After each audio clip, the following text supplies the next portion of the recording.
Welcome to Clearing the Clutter Inside and Out with Julie Coraccio. Every Tuesday at 1 p.m., Julie interviews experts on all areas of clutter: physical, mental, emotional, and spiritual. Learn easy to implement tips on how to release clutter and get organized to create the life you choose, deserve, and desire. An award-winning professional organizer and coach, Julie also shares suggestions to help you live clutter-free for a more joyful and fulfilling life.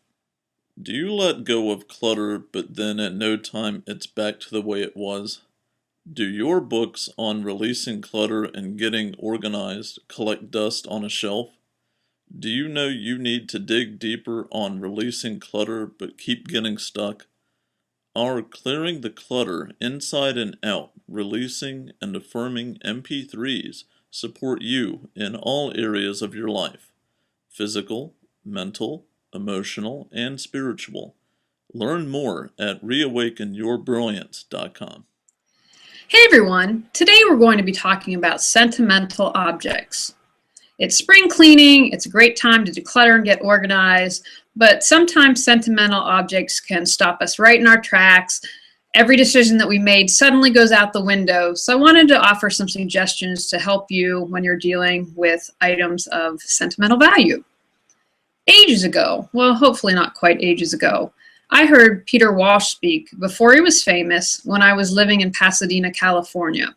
Now at the time, my grandmother, whom I was very close with, had passed away. It had been, I think, about 6 or 8 months, and I was very fortunate that my aunt and my aunts and father had wanted to make sure that everyone in the family had something for my grandmother or my grandfather or within the family. And one of the items that I received was this beautiful bedroom set. It's an antique now. It had been her bedroom set as a child, has a mirror, desk. It's really quite lovely. I love antiques, so I really appreciate it. We have it in our guest room, and so it is used whenever someone comes over. When I was a child, that's where my brothers and I slept. So it's a really great feeling, and I get to see my grandmother, so to speak, every day. But another item that I got was a set of dishes. I remember her using these when I was a child. Now at that time they were white and they were daisies, had pretty little daisies with the greenery on them. Now I'm guessing, knowing my grandmother, she probably got a free set when she opened up a bank account. When she downsized, when my grandfather died, they sat in the basement for probably a decade or two and weren't used.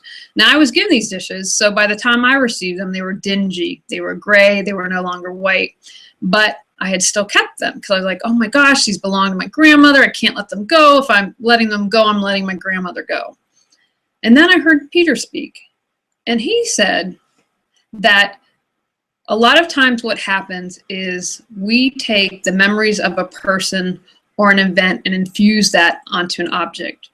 As we all know, we have memories in our heart and our head. My grandmother wasn't in those dishes, and I knew that, but I had placed those memories on those and had trouble letting them go. After hearing Peter speak, I left the next day and I was able to donate the dishes. I felt great and lighter and wonderful, but I still had her antique furniture, which I love. I got use out of it, and again, anytime guests come over, that's where they stay. I'd encourage you to remember, if you give value to everything, then nothing has value. Many times I see people having parents or relatives' stuff just sitting in a garage or an attic collecting dust. It's never been opened, it's been in the box where they received it. I like to think when people pass on, they want us to be happy, they want us to be free, and they give you permission to give away what you no longer want. If something is collecting dust in a box, then you aren't really honoring it. Does it really have that much sentiment and value to you if you don't honor it?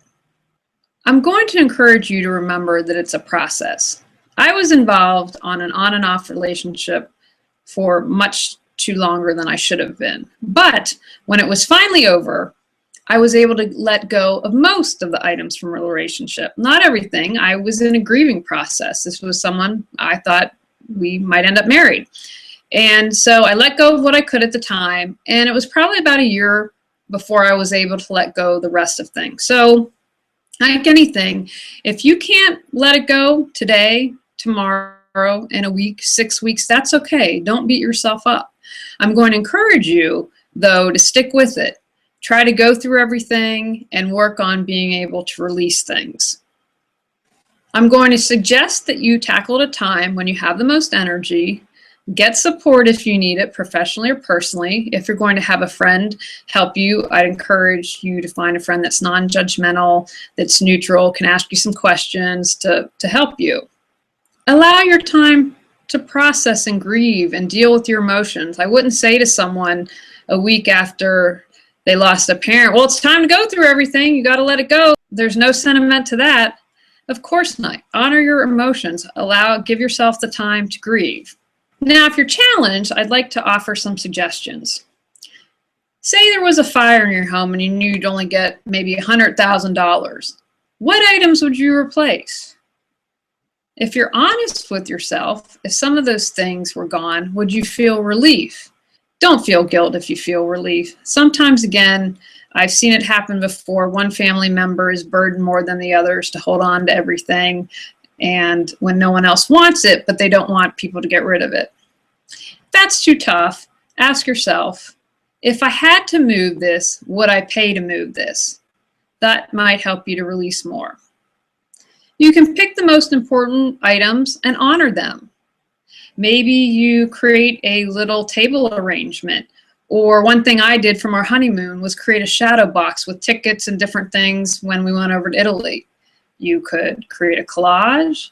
I had a client who had lots of t-shirts from high school, and she made those into a quilt. She uses a quilt all the time, and she has the memories of her t-shirts. Try this exercise. Box up the item and write the date down. If you don't miss or use anything in 6 months, consider letting it go. Take pictures. You could always make them into a book or keep them on a computer. One thing I try to ask myself is, can someone else get better use from it? Is there another family member or friend that might appreciate it more? Consider finding a charity that you resonate with that might get better use out of it, or possibly they could sell it to raise funds for their charity. What would you gain if you released all of that sentimental clutter? And again, it's not clutter. If you use it, you love it, you honor it. Keep the things that are important and have value to you, such as the antique furniture of my grandmother's bedroom set, and release the stuff that really is clutter, such as dingy dishes.